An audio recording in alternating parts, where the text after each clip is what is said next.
some great team members. What about the rest of you? Did you not want them? Who wants great team members? Thank God. Okay, so. Have you got one in your mouth as well? I have, yeah. Okay, so. Stickiness. This is how we attract and keep great team members. And we describe it as Velcro. It's either going to attract these great team members, or it's going to repel sometimes great team members but need to go a different bus. Okay? So there's great people, but they're not right for your bus. So they need to go and be great somewhere else. Okay, so the first thing here that drives us mad. Now remember, some of you might be offended in this section. Okay? Just in advance. Are we okay with that? Yeah? Okay.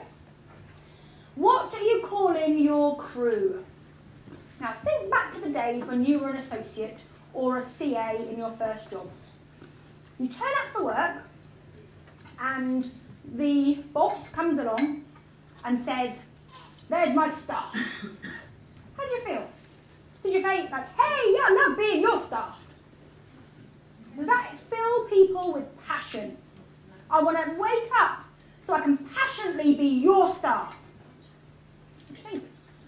We heard great speakers talking about if you need to reprimand your staff. And we were like, oh my God, do you remember when we used to think that you had to reprimand people? Who comes to work thinking, today I hope I get reprimanded? We don't have any staff at all who work alongside us. We've got an awful lot of team members. That word shifts straight away hugely. So can you write down on your piece of paper just the word team? Okay, from now on, never again will you call anyone who works alongside you staff if you want a great team. Okay, does everyone agree? Yeah. Yeah. That's tough though when it's late and you're tired and you've had a rough day and it's not easy, is it?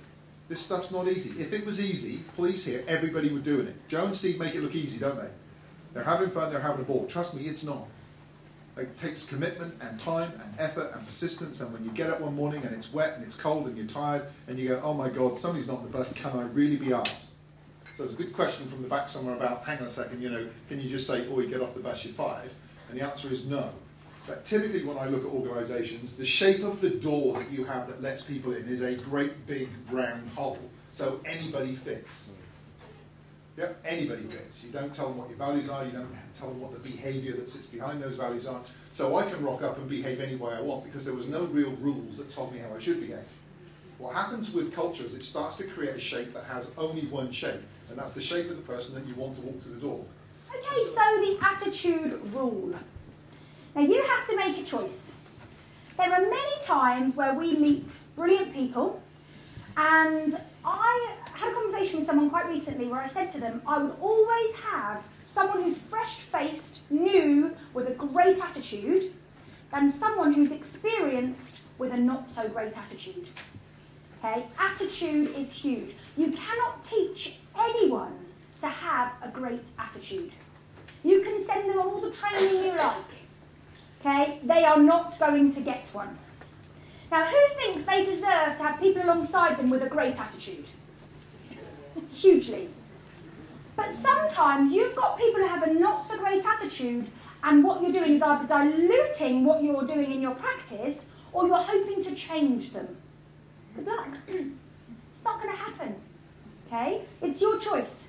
Okay? Look for the people with the great attitude, and you can coach them because guess what? They want to be coached. Do you think the people with the not-so-great attitude love being coached?